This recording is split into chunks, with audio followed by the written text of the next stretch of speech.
Fun fact about me, I've always wanted to be a journalist, and throughout my adulthood, I've created and abandoned several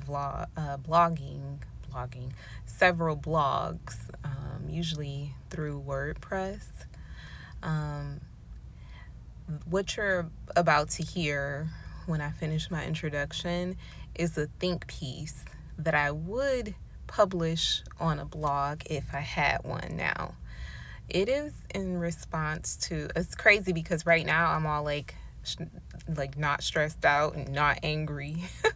But the original think piece that I'm going to share was written after seeing a what appeared to be, from the title, a derogatory post about 4C hair.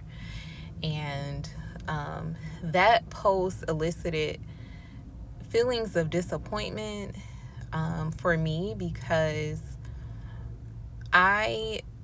one of the things that I appreciated about this space, even though since video one, I've always been very transparent. I am monoracial. I am a black girl, almost said from the city, from the city I'm from. I'm a black girl from an inner city, and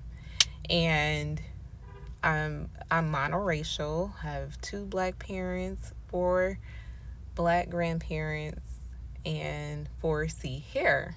I just also happen to have uh, a life experience that allows me to feel othered and outcasted by the content that Chrissy put out, because I am a lighter brown skinned woman. So I'm going to read you my think piece that was written while I was angry. So here it goes. On the Chrissy side, you have to be dark skinned and unambiguous. And although EU included the monoracial black women, Chrissy left out in this exotical space because they benefit from colorism, featureism, or texturism in some way, and because they also along with that benefit, they also experience the microaggressions of intraracial prejudice, often being othered, excluded, and betrayed by women who are hyperfixated from women within the black community who are hyperfixated on the male gaze and see them as competition. From my perspective, I can see that some in this exotical space don't like that monoracials are here and want it to be only for the mixed and biracial women who were also excluded by Chrissy. And this is why, from my very first video, I have always been very transparent that I am a golden brown black girl. I have 2 black parents, 4 black grandparents, and 4C hair, and it has never stopped a thing. First of all, I like me. I rock with me heavy, inside and out. I'm here for me. And I also mean that to the extent that it matters, men like it too. They like however the admixture and African ancestry. I'm like 85, 87% African. However it worked together, I have universal appeal. And I first realized that in college, and it has carried on since then. And not hypogamous universal appeal. I am both grateful, and I realize the blessing in that. And I only say that for them to advocate and stand up for the monoracial black girls with 4C hair that don't fit Chrissy's demographic and don't necessarily label themselves an exotical, but identify heavily with the microaggressions they experience as a pretty girl, a monoracial, unambiguously black pretty girl at that. And so for the same reasons that men seem to see us and desire us, there are women who are triggered by the same traits, and those women are unsuitable as friends because they ultimately show themselves to be jealous, hateful, and super competitive. When it comes to the male gaze, femininity and confidence definitely attracts men. It brings out a helpful and generous side of them, whether they are white collar or blue collar, or pumping gas at the gas station. Sometimes those guys won't even take your money. And for me, like, I am always respectful because I don't have time to get cursed out or attacked. But even with that being said, I take the male gaze and male praise with a grain of salt because I am a wife and I only have like the emotional, physical, and spiritual capacity to share any significant parts of me with my husband. But that is a whole nother video because he has not found me yet. When you are a brown monoracial girl who grew up in a black household where no one taught you to hate being black or emphasize your lighter brown skin, and you weren't taught to dislike or look down on darker skin, or to look up to or praise lighter skin, and you could play in the sun, your 4C hair wasn't criticized, and you were exposed to literature and art and given the opportunity to pursue different talents and encouraged to be smart and kind. And then you couple those things with other random things that work in your favor, some you didn't earn but appreciate having. You get a girl with good self-esteem. All those things combined, you get a girl with good self-esteem, the freedom to express her own style, the confidence to be herself, and the integrity not to belittle others while she's moving about in the world. That type of girl is not going to create content that bashes women for any reason. Even when I share my experiences, I'm always careful not to act like dark-skinned, unambiguous women are automatically the ones triggered. I've said before, and I'll say it again, the microaggressions I've experienced have been universal, just like the male attention that I attract, at the hands of all types of women from all different backgrounds.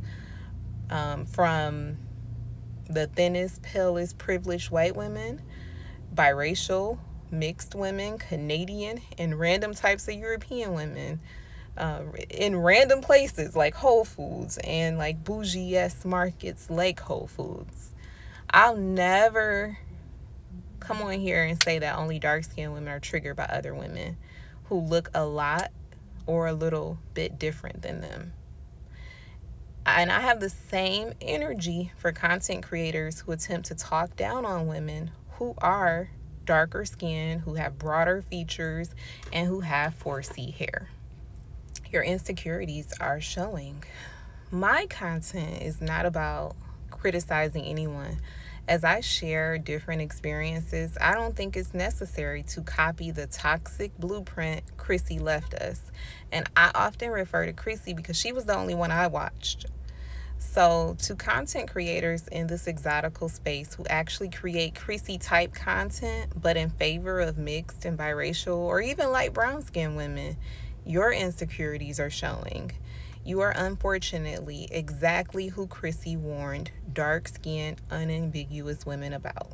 You will never make me believe you are a confident woman who genuinely loves herself, because women who love themselves and truly feel like they are solid never have to make content negatively critiquing others.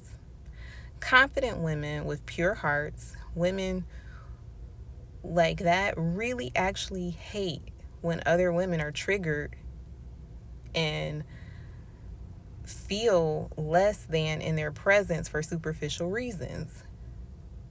Those women are sometimes even reluctant to tell their stories, which is why they remain faceless.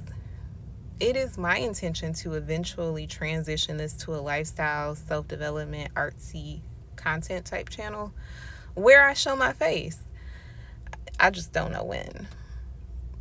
But because that is my intention, I'm like super obsessed with congruency and accuracy and tactfulness in the content that I put out, because I have to be able to stand 10 toes down for it when I do transition to a faceless channel. I'm sorry, a channel that shows my face. Maturity, awareness of my spiritual need, skincare, being health conscious, and putting an effort into my appearance only has seemed to heighten my experience in life. with that being said, there's not one room I can enter where anyone can make me feel like their opinion of me is more important than my opinion of myself. In real life, I do an excellent job of staying away from people I know don't like me. And I'm going to do that here on the internet as well. Whether you don't like my hair or you don't feel that people who are monoracial should be included in this space, even though we done told y'all that we can relate and Chrissy has kicked us out. Like, do you want this space to be divided into monoracial women who are experiencing pretty privilege because of isms, or do you want there to be like a united front? And either way, like, that's why when I was choosing my channel name, I did not include Exotical in the name. I did not include that in my handle for a reason. Although my experiences align with that, I know that I have like a lot of pride in being Black. And I don't even really, I'm not the type of person who gets hype off the admixture. It's there and it has to be there for me to exist. But like, I'm good. Like, I'm solid with my Blackness. I'm confident in my Blackness. I wear kinky textured extensions when I wear them. Like, yeah. So it's just, I don't know. I was really disappointed to see that the fractions developing. With all of that being said, let me return to my script. I am not hyper focused on my external self. I am hyper fixated on self-development and the actual experience I'm curating for myself in my everyday life, my goals, my creativity, the ways in which I'm able to make sure that all areas of my life are in symmetry and that they make sense with who I say I am. I'm interested in congruency and maintaining my joy. And if you are too, be sure to subscribe. I'll never try to make you hate yourself or anyone else for that matter. Thanks for listening.